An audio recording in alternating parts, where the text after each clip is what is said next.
Good morning. Today's Bible reading comes from Deuteronomy 10 through 13. God responded. He said, "Shape 2 slabs of stone similar to the first ones. Climb the mountain and meet me. Also make yourself a wooden chest. I will engrave the stone slabs with the words that were on the first ones, the ones you smashed. Then you will put them in the chest." So I made a chest out of acacia wood, shaped 2 slabs of stone just like the first ones, and climbed the mountain with the 2 slabs in my arms. He engraved the stone slabs the same as he had the first ones, the 10 words that he addressed to you on the mountain out of the fire on the day of the assembly. Then God gave them to me. I turned around and came down the mountain. I put the stone slabs in the chest that I made, and they've been there ever since, just as God commanded me. The people of Israel went from the wells of the Jaconites to Masrah. Aaron died there and was buried. His son Eleazar succeeded him as priest. From there they went to Gudgodah, and then to Jotbathah, a land of streams of water. That's when God set apart the tribe of Levi to carry God's covenant chest, to be on duty in the presence of God, to serve him and to bless in his name, as they continue to do today. And that's why Levites don't have a piece of inherited land, as their kinsmen do. God is their inheritance, as God, your God, promised them. I stayed there on the mountain 40 days and nights, just as I did the first time. And God listened to me just as he did the first time. God decided not to destroy you. God told me, "Now get going. Lead your people as they resume the journey to take possession of the land that I promised their ancestors that I'd give to them." So now, Israel, what do you think God expects from you? Just this. Live in his presence in holy reverence. Follow the road he sets out for you. Love him. Serve God, your God, with everything you have in you. Obey the commandments and regulations of God that I'm commanding you today. Live a good life. Look around you. Everything you see is God's. The heavens above and beyond, the earth, and everything on it. But it was your ancestors who God fell in love with. He picked their children. That's you. And out of all the other peoples, that's where we are right now. So cut away the thick calluses from your heart and stop being so willfully hard-headed. God, your God, is the God of all gods. He's the master of all masters, a God immense and powerful and awesome. He doesn't play favorites, takes no bribes, makes sure orphans and widows are treated fairly, takes loving care of foreigners by seeing that they get food and clothing. You must treat foreigners with the same loving care. Remember, you were once foreigners in Egypt.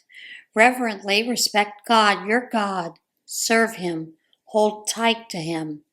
Back up your promises with the authority of his name. He's your praise. He's your God.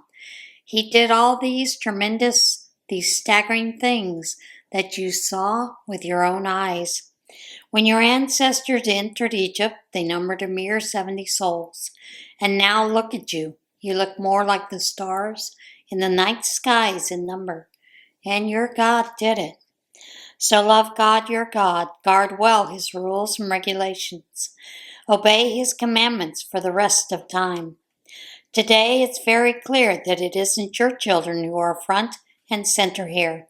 They weren't in on what God did, didn't see the acts, didn't experience the discipline, didn't marvel at his greatness, the way he displayed his power in the miracle signs and deeds that he let loose in Egypt on Pharaoh, king of Egypt, and all his land, the way he took care of the Egyptian army, its horses and chariots, burying them in the waters of the Red Sea as they pursued you.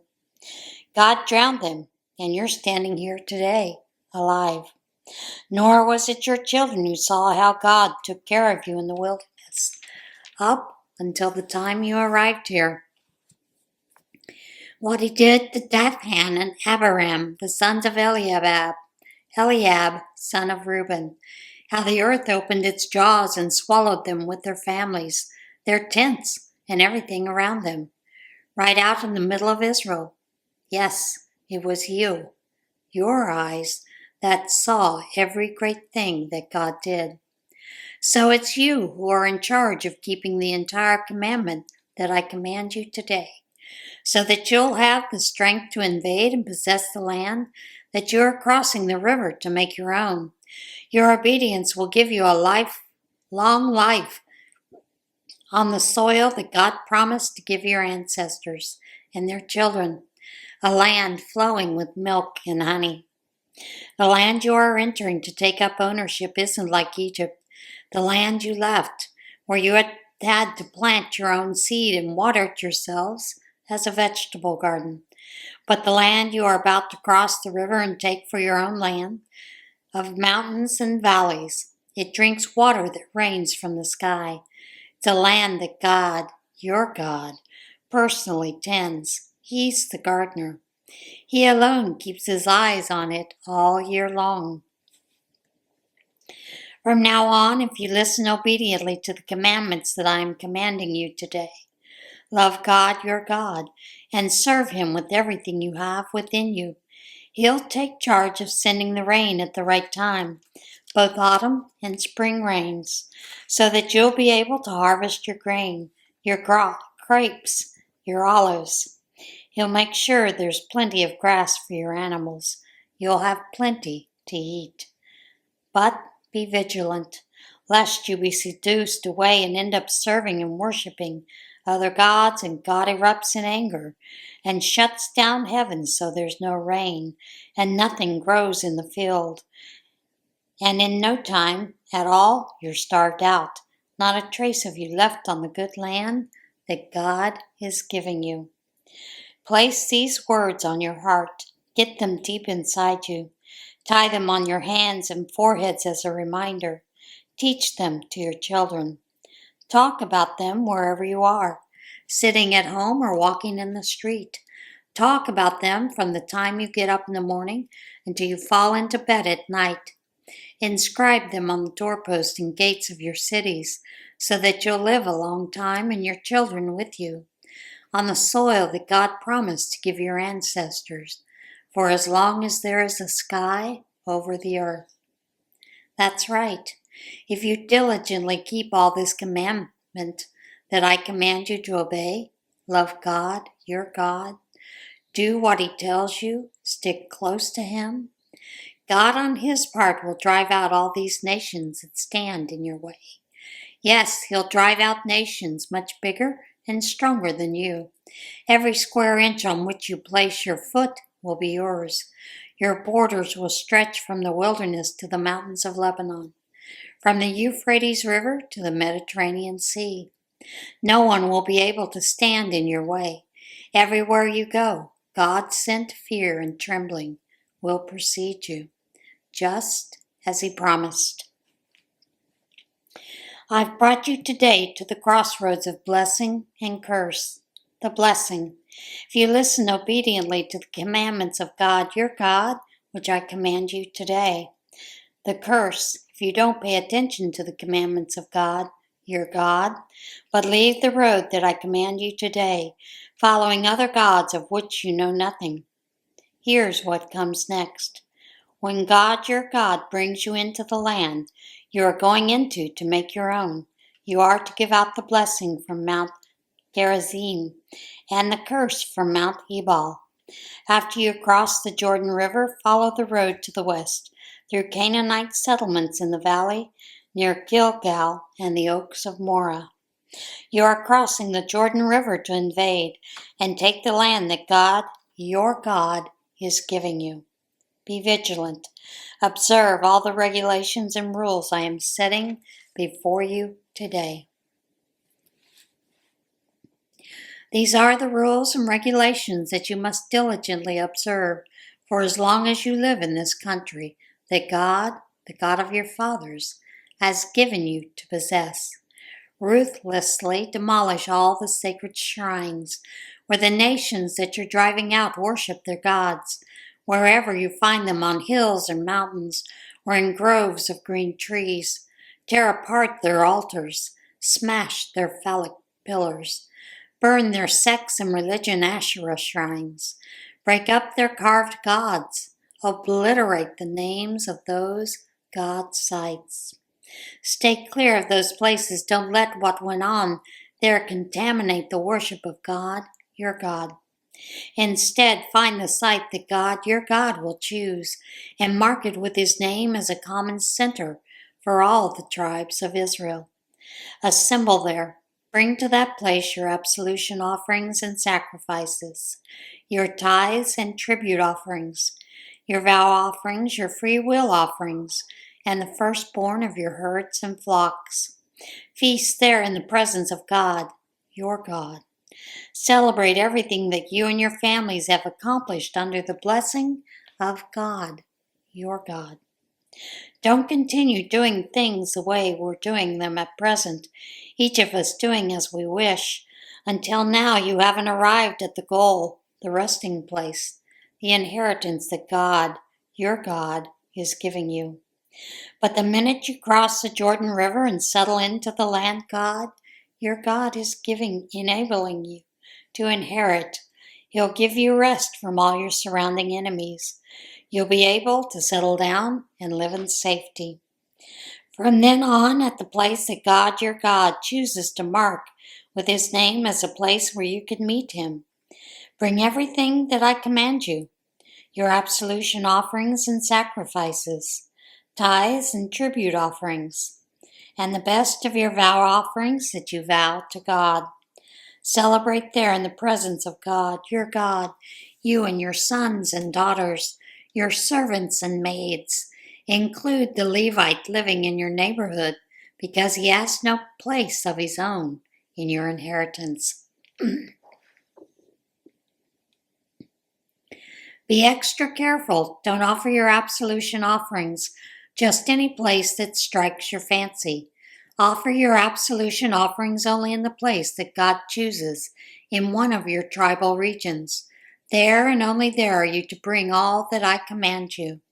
It's permissible to slaughter your non-sacrificial animals, like gazelle and deer in your towns, and eat all you want from them with the blessing of God, your God.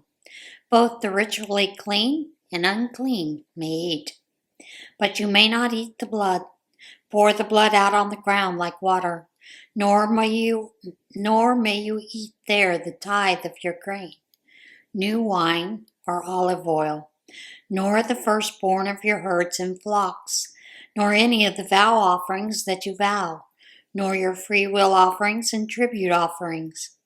All these you must eat in the presence of God, your God, in the place God, your God, chooses. You, your son and daughter, your servant and maid, and the Levite who lives in your neighborhood. You are to celebrate in the presence of God, your God, all the things you have been able to accomplish, and make sure that for as long as you live on your land, you never neglect the Levite. When God, your God, expands your territory as he promised he would do, and you say, I'm hungry for meat, because you happen to be craving meat at the time, go ahead and eat as much meat as you want. If you're too far away from the place that God, your God, has marked with his name, it's all right to slaughter animals from your herds and flocks that God has given you, as I've commanded you.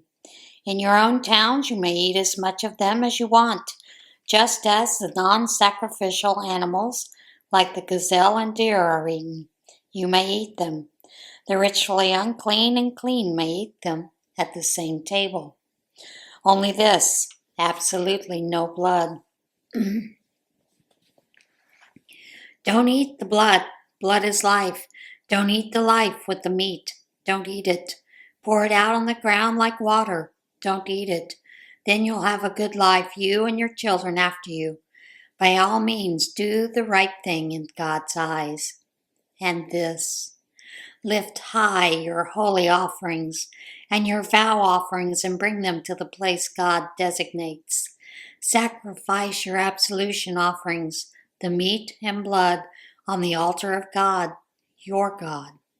Pour out the blood of the absolution offering on the altar of God, your God. Then you can go ahead and eat the meat. Be vigilant, listen obediently to these words that I command you, so that you'll have a good life, you and your children, for a long, long time, doing what is good and right in the eyes of God, your God. When God, your God, cuts off the nations whose land you are invading, shoves them out of your way, so that you displace them and settle in their land, be careful that you don't get curious about them after they've been destroyed before you. Don't get fascinated with their gods, thinking, I wonder what it was like for them worshiping their gods. I'd like to try that myself. Don't do this to God, your God. They commit every imaginable abomination with their gods. God hates it all with a passion. Why, they even set their children on fire as offerings to their gods. Diligently do everything I command you, the way I command you. Don't add to it, don't subtract from it. When a prophet or visionary gets up in your community and gives out a miracle sign or wonder, and the miracle sign or wonder that he gave out happens, and he says, let's follow other gods. These are gods you know nothing about. Let's worship them. Don't pay any attention to what that prophet or visionary says. God, your God, is testing you to find out if you totally love him with everything you have in you. You are to follow only God, your God. Hold him in deep reverence. Keep his commandments. Listen obediently to what he says. Serve him. Hold on to him for dear life. And that prophet or visionary must be put to death. He has urged mutiny against God, your God, who rescued you from Egypt, who redeemed you from a world of slavery, and put you on the road on which God, your God, has commanded you to walk. Purge the evil from your company. And when your brother or son or daughter or even your dear wife or lifelong friend comes to you in secret and whispers, let's go and worship some other gods, gods that you know nothing about, neither you nor your ancestors, the gods of the peoples around you near and far, from one end of the earth to the other. Don't go along with him. Shut your ears. Don't feel sorry for him and don't make excuses for him. Kill him. That's right. Kill him. You throw the first stone. Take action at once and swiftly with everybody in the community getting in on it at the end. Stone him with stones so that he dies. He tried to turn you traitor against God, your God, the one who got you out of Egypt and the world of slavery. Every man, woman, and child in Israel will hear what's been done and be in awe. No one will dare to do an evil thing like this again. When word comes in from one of your cities that God, your God, is giving you to live in, reporting that evil men have gotten together with some of the citizens of the city and have broken away, saying, let's go and worship other gods, gods you know nothing about, then you must conduct a careful examination. Ask questions, investigate. If it turns out that the report is true and this abomination did in fact take place in your community, you must execute the citizens of that town. Kill them, setting that city apart for holy destruction. The city and everything in it, including its animals. Gather the plunder in the middle of the town square and burn it all. Town and plunder together up in smoke, a holy sacrifice to God, your God. Leave it there, ashes and ruins. Don't build on that site, Again. And don't let any of the plunder devoted to holy destruction stick to your fingers. Get rid of it so that God may turn from anger to compassion, generously making you prosper, just as He promised your ancestors. Yes, obediently listen to God, your God. Keep all His commands that I am giving you today. Do the right thing in the eyes of God, your God. And that is it for today's Bible reading. As always, get in touch with God today, and I will see you again tomorrow. Bye.